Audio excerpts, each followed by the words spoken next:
हाय दोस्तों, नमस्ते। फिर से स्वागत है सभी प्यारे बच्चों का आपका मेरे और जहां के प्यारे से खूबसूरत से चैनल 10th फेल में मैं लोकेश चौहान अपना डिस्कशन करने वाले हैं। पौधों में कृत्रिम प्रवर्धन क्या है। हमने लास्ट टॉपिक पढ़ा था कायिक प्रवर्धन, अब हम पढ़ने वाले हैं कृत्रिम प्रवर्धन। तो पेन कॉपी लेके हो जाओ तैयार, क्योंकि हमें जीतनी है आज की ओर इस कृत्रिम प्रवर्धन की ओर। देखो बच्चों, ये होता क्या है कृत्रिम प्रवर्धन में? क्या होता है कि ये मानव द्वारा कुछ मानव द्वारा पौधे के किसी हिस्से का यूज करके हम उससे नया पौधा प्राप्त करते हैं। इसी को बोलते हैं कृत्रिम प्रवर्धन कहते हैं। ठीक है बच्चों, तो इसकी तीन विधियां होती है। पहला है कर्तन लगाना, दूसरा है दाब लगाना और तीसरा है आपका कलम बांधना। देखो तीनों विधियां काफी इजी हैं।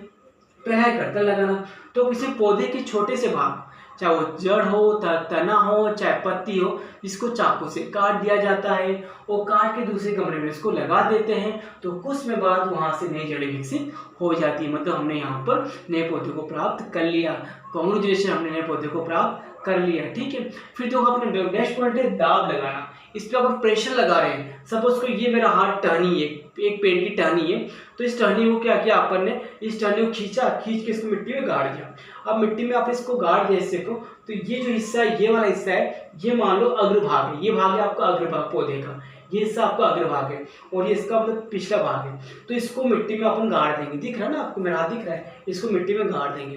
अब हम देखेंगे कुछ दिन बाद यहाँ से नई जड़ें विकसित हो जाएंगी और सब पेड़ को यहाँ से फिर काट देते हैं, क्योंकि नई जड़ें विकसित होगी, यहाँ से नया पौधा, नया प्लांट विकसित हो जाएगा। इसको बोलते हैं दाब लगाना। मतलब पौधे के अग्रभाग को छोड़कर उसकी किसी दूसरी पिछले हिस्से को मिट्टी से गाड़ दिया जाता है और वहां से एक नया पौधा विकसित हो जाता है। इसमें देखो क्या एग्जाम्पल, नींबू, अमरूद, चमेली, गुड़हल इत्यादि इसके एग्जाम्पल। ठीक है, और तीसरा है आपका कलम बांधना।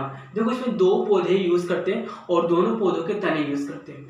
जिस पौधे को देखो, एक पौधा का तना है, एक पौधे का तना है, दो पौधे के तने अपन यूज करते हैं। इसमें दो भिन्न भिन्न पौधों के कटे तने का एक साथ जोड़कर नए पौधे को प्राप्त करते हैं, इसको बोलते हैं कलम बांधना। अब जिस पौधे के तने में जड़ होगी उसको बोलेंगे स्कंद, उसको बोलेंगे स्कंद, और जिस पौधे के तने में जड़ उसको बोलेंगे कलम।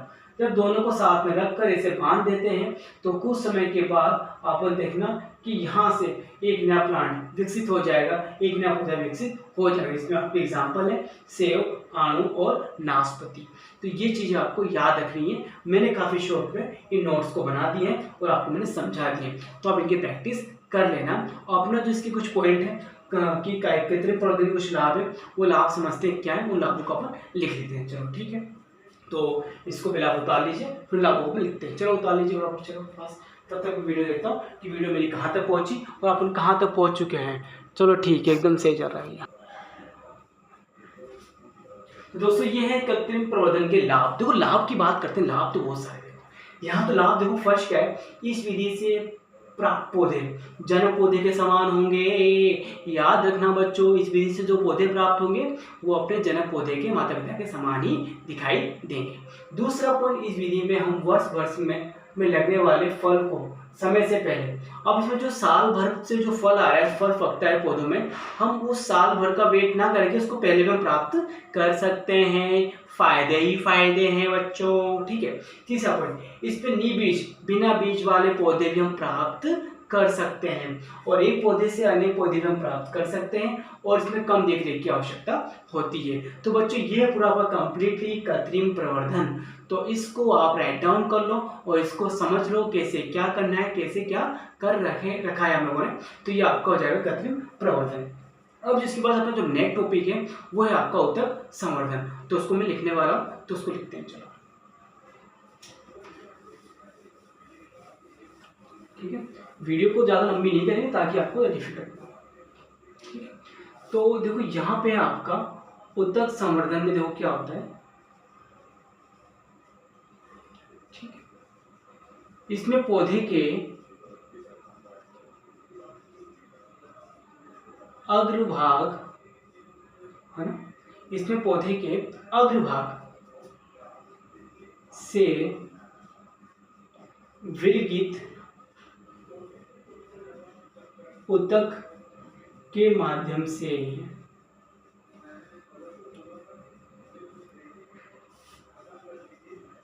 नए पौधे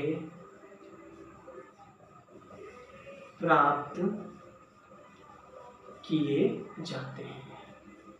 या सुनो बच्चों, जो पौधे का अग्रभाग हो ना, जो उसका टिप पॉइंट होगा, जो उसका आप देखो जहाँ बहुत नई नई पत्तियां होती है, बहुत थोड़ी सी ग्रीनिश, हाँ बहुत चमकीली टाइप की पत्तियां होती है, बहुत ग्रीन पत्तियां होती है, छोटी पत्तियां होती है, उस भाग को अपन यहाँ पर ले लेंगे, वो विलगित कोशिका को, विलगित ऊतक का अपन यहाँ पे यूज करेंगे यहाँ पर। और ठीक है, अब इसे कुछ स्टेप है भाई, ठीक है। तो पौधे के हमने अग्रभाग को उठा के ले लिया। स्टेप फर्स्ट, इसके ऊपर हम डालते हैं, ये इसमें इसके ऊपर एक हार्मोन यूज करेंगे, पादप हार्मोन, जिसमें हम यूज करेंगे, उसी हार्मोन के माध्यम से हम पौधे को विकसित करेंगे। तो यहाँ पे जो विलगित ऊतक यूज किया अपन ने, ठीक है ना, इस विलगित ऊतक को पादप हार्मोन पर रख दिया जाता है, ठीक है, पादप हार्मोन पर रख दिया जाता है, ठीक है।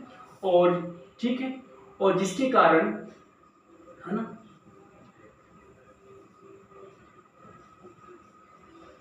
जिसके कारण विलगित, हाँ जो भी कोशिका होगी, इसका विभाजन चालू हो जाएगा, जिसके कारण कोशिका का विभाजन शुरू हो जाता है।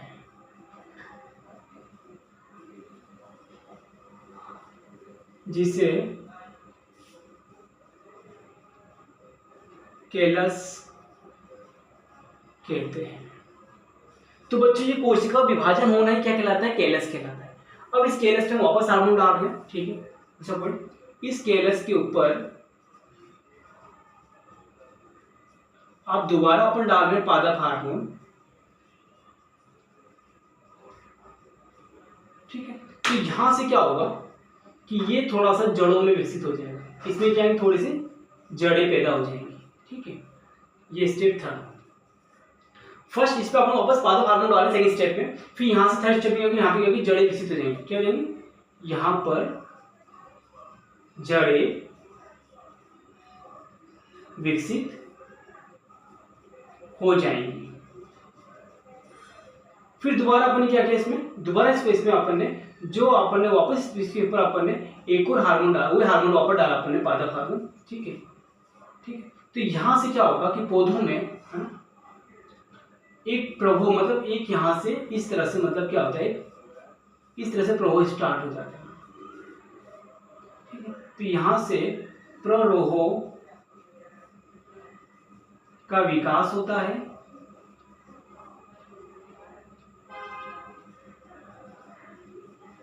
ठीक है। अब देखो पादप, यहाँ पे आपने वापस हार्मोन डाला आपने, और यहां से वापस उस पौधे का क्या हो गया, प्रभो स्टार्ट हो गया। अब यहां से इस पादप को निकाल कर, ठीक है, हम कहाँ लगा देंगे, इस गमले में लगा देंगे, और यहां से बच्चों हम लोग क्या करेंगे, नया पौधा प्राप्त करेंगे। तो भाई ये प्रोसेस पूरा ऊतक संवर्धन का, इसका एक और नाम है, इसको बोलते हैं सूक्ष्म प्रवर्धन भी कहते हैं इसको, ठीक है। सूक्ष्म प्रवर्धन या संवर्धन जो कहा जाता है, संवर्धन होगा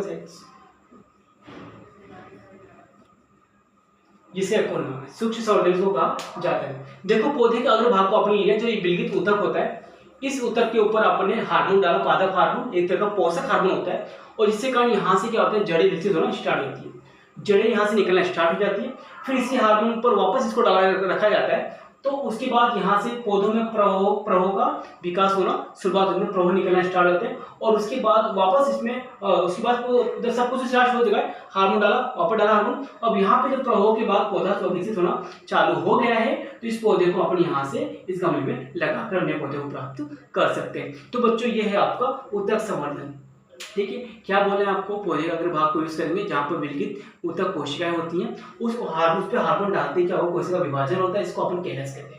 इस केलस से वापस हम पादप हार्मोन डालेंगे, तो यहाँ से जड़ों का विकास होना चालू हो जाएगा, और वापस इस जड़ वाले केलस के ऊपर हम वापस इस जड़ केलस के ऊपर वापस हम हार्मोन डालेंगे, तो यहाँ से प्ररोह का विकास शुरुआत होते ही इस हम गमले में लगा देंगे। तो बच्चों आपको आ गया होगा, ठीक है। अब इसी का कुछ लाभ देखें, इसके लाभ क्या है, ठीक है। एग्जाम में भाई आने वाले 10th बोर्ड हो चाहे स्टेट हो, एग्जाम में आपको आने वाला है, चाहे सीबीएसई सेंटर, एग्जाम आपको मिलेगा। ये उत्तक संवर्धन क्या है, टिश्यू कल्चर क्या होता है, इसके लाभ लिखिए, काई प्रवर्धन क्या है, इसके लाभ लिखिए, एग्जाम में हमेशा मिलता है। देख लेना आपको एग्जाम देखो, मुझे इस बात को याद है ना, मैंने ऐसा नहीं कहा था। ठीक है, चलो इसको हो गया। अब इसके लाभ देखते हैं। लाभ की बात करें, लाभ काफी इजी है, इसके 2-3 पॉइंट लाभ के समझते हैं। क्या लाभ में फर्स्ट पॉइंट क्या है इसके, देखो हम कम समय में, वो ये कम समय में अनेक पौधे प्राप्त कर सकते हैं। पीछे वाला साफ करने कायिक प्रवर्धन वाला प्राप्त कर सकते हैं। दूसरा पॉइंट है इसका लाभ, कम स्थान की आवश्यकता होती है। भाई ज्यादा स्थान कम स्थान की इसमें आवश्यकता होती है, ये भी हो गया। तीसरा पॉइंट है ना, इसमें वर्ष भर हम पौधे प्राप्त कर सकते हैं। ठीक है, वर्ष भर हम पौधे प्राप्त कर सकते हैं। और चौथा पॉइंट, ये रोग मुक्त पौधे होते हैं ना, रोग मुक्त पौधे प्राप्त होते हैं। ठीक है, तो ये दोस्तों इसके लाभ हो गए। कम समय में अनेक पौधे प्राप्त कर सकते हैं, कम स्थान की आवश्यकता होती है, वर्ष भर में हम पौधे प्राप्त कर सकते हैं, वर्ष में पौधे प्राप्त कर सकते हैं, और रोग मुक्त, जो पौधे आपने प्राप्त किए सब रोग मुक्त होंगे।